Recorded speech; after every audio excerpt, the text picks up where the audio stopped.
Cell పడిపోతే రాత్రి cell ఉన్నాయి రోజు పెట్టుకున్నారు సార్ అది దొరకదని వెళ్ళండి.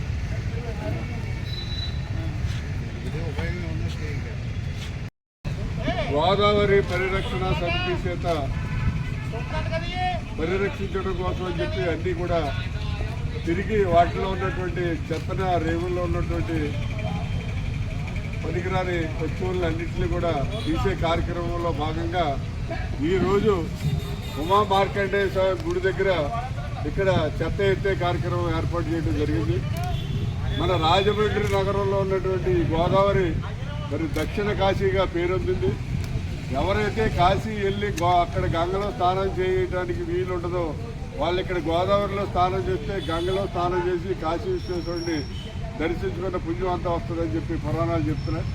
అందువల్ల శివరాత్రికి ఇక్కడ వేలాది మంది భక్తులు వచ్చి ఇక్కడ గోదావరిలో స్నానం చేసి ఇక్కడ ఉమా మార్కండేయ స్వామి గుడిలో కానివ్వండి, కోట్లింగేశ్వర స్వామి గుడిలో, విశ్వేశ్వర స్వామి గుడిలోని కూడా దర్శనాలు చేసుకుని వాళ్ళ భక్తులందరూ కూడా మరి పుణ్యాన్ని పొందుతారు. మరి రేవులు శుభ్రంగా ఉంచవలసిన బాధ్యత రాజమండ్రి మున్సిపల్ కార్పొరేషన్ మీద, రాజమండ్రి జైలుల మీద కూడా ఉంది. యాక్చువల్గా కోట్లింగాల రేవు కానివ్వండి, పుష్కరాల రేవు కానివ్వండి, మరి పోయిన సంవత్సరం కంటే ఈ సంవత్సరం బాగానే శుద్ధి చేయడం జరిగింది. అంటే రేవులన్నీ క్లీన్ చేశారు. కానీ ఏదైతే ఈ మార్కండేయ స్వామి గుడి రేవు ఉందో ఇది చాలా పవిత్రమైంది. ఎందుకంటే మార్కండేయ స్వామి గుడి అంటే మరి మన రాష్ట్ర వ్యాప్తంగా ఎంతో పేరున్న గుడి. కానీ ఈ రేవు పరిస్థితి చూస్తే మీకు చాలా దౌర్భాగ్యంగా ఉంది. చూడండి రేవు అంతా ఎల్లుండి శివరాత్రి అదంతా రేవులో చెత్త. అవతల పక్క నుంచి ఏమో రాజమండ్రిలో ఉన్నటువంటి చెత్త వచ్చే డ్రైన్ ఛానల్ ఆ పక్కన ఓపెన్ అయిపోయింది. ఆ డ్రైన్ ఛానల్ నుంచి రాజమండ్రిలో మురికినీరు వస్తుంది. అలాగే బ్యాక్ సైడ్ ఇంకో ఛానల్ ఉంది. ఆ ఛానల్ నుంచి అవతల పక్క చంద్రసత్రం దగ్గర నుంచి వచ్చే డ్రైన్లో వచ్చేటువంటి ఈ డ్రైన్ అంతా కూడా ఈ మురికినీరు అంతా కూడా మరి ఇందులోకి రావడం జరుగుతుంది. ఇది ఎంతో పవిత్రమైనటువంటి మార్కండేయ స్వామి రేవు ఈవేళ ఇంత అపరిశుభ్రంగా ఈ విధంగా ఉండటం అనేది చాలా బాధాకరమైన విషయం. దీన్ని తక్షణం మరి మున్సిపల్ కమిషనర్ గారు కానివ్వండి, హెల్త్ ఆఫీసర్ గారు కానివ్వండి, వీళ్ళు దీన్ని శుభ్రం చేసి ఈ రేవుని ఎవరైతే స్నానాలు చేయడానికి వస్తారో వాళ్ళకి అనువుగా ఉండే విధంగా ఈ రేవుని మీరు ఇసుకేసి కంప్లీట్గా దీన్ని చేయవలసిన అవసరం ఉందని చెప్పి ఈ సందర్భంగా కమిషనర్ గారిని, హెల్త్ ఆఫీసర్ గారిని, హెచ్ఓ గారిని కోరుతున్నాం. అదేవిధంగా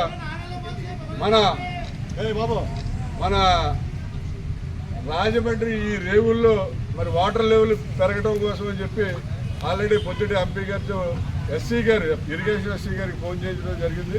రేపు ఎల్లుండే ఈ 2 రోజులు కూడా ధవళేశ్వరం ఆనకట్టకి సంబంధించినటువంటి ఏదైతే గేట్లు ఉన్నాయో ఆ గేట్లు క్లోజ్ చేస్తున్నారు. ఆ గేట్లు క్లోజ్ చేయడం వల్ల ఇక్కడ మనకి 2-3 అడుగులు వాటర్ లెవెల్ పెరుగుతుంది. పెరిగితే భక్తులకి సౌకర్యవంతంగా ఉండి ఈజీగా స్నానాలు చేయడం జరుగుతుంది. అదేవిధంగా యూనివర్సిటీ రిజిస్టర్ గారికి కూడా చెప్పడం జరిగింది. రాజమండ్రిలో ఉన్నటువంటి డిగ్రీ కాలేజీ ఎన్ఎస్ఎస్ స్టూడెంట్స్ అందరినీ కూడా మరి వేలాది మంది భక్తులు వస్తున్నారు కాబట్టి వాళ్ళకి వాలంటీర్లుగా పనిచేయడానికి అన్ని కాలేజీలకి ఎన్ఎస్ఎస్ యూనిట్లకి ఇన్స్ట్రక్షన్స్ ఇవ్వమని చెప్పి చెప్పడం జరిగింది. దానికి మరి రిజిస్టర్ గారు అక్కడ ఉన్నటువంటి ఎన్ఎస్ఎస్ ప్రోగ్రామ్ ఆఫీసర్ శ్రీనివాసరావు గారు కూడా అన్ని కాలేజీలకి సర్క్యులర్ ఇచ్చి వాళ్ళ వాలంటీర్లుగా పనిచేస్తామని కూడా చెప్పడం జరిగింది.